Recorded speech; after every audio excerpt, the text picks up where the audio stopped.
धसकुड़ वाली घटा रानी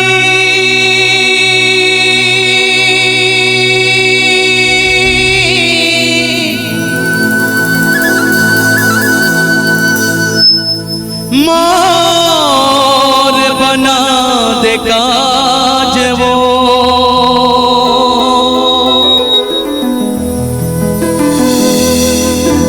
कुसुम पानी माई दाई रख ले बे मोरे लाज वो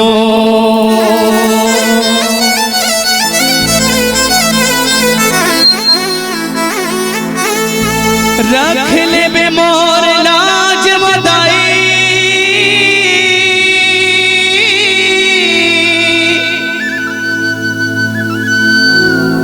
भरे सभा में आज वो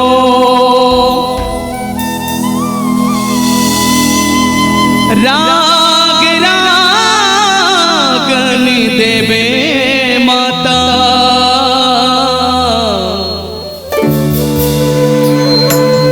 झन बहके मोरे साज वो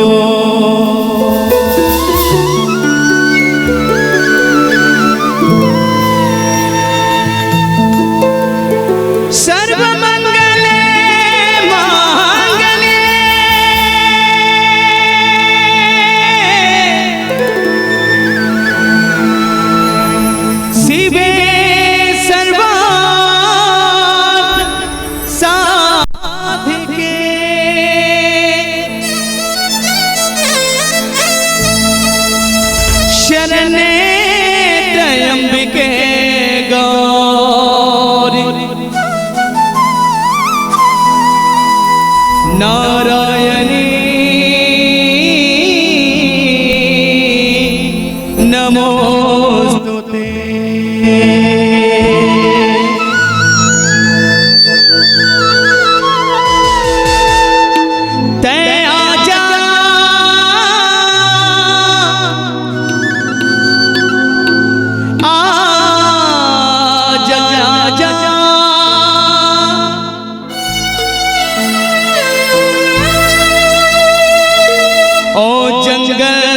के वो राजा मोर मैयल लेके आ जाओ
झरना शोर सुनाए जय जय हो घटा रानी।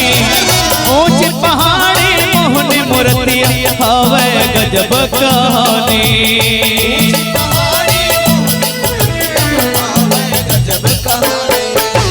झर झर झरना शोर सुनाए जय जय हो घटा रानी।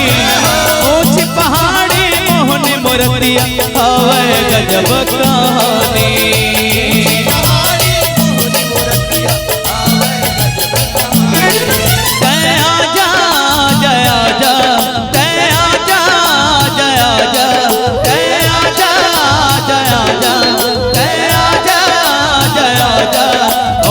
जंगल के वो राजा और मैयल लेके आजा ओ। जंगल के वो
संगमा करे बसेरा।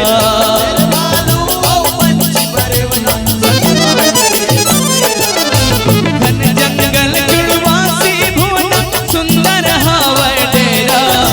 शेर भालू पंछी पर्यटन संगमा करे बसेरा। शेर भालू पंछी पर्यटन संगमा करे बसेरा। जय आजा जय आजा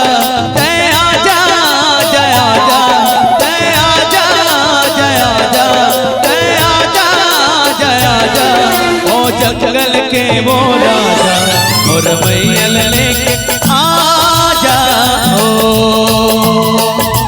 जंगल के वो राजा और मैयल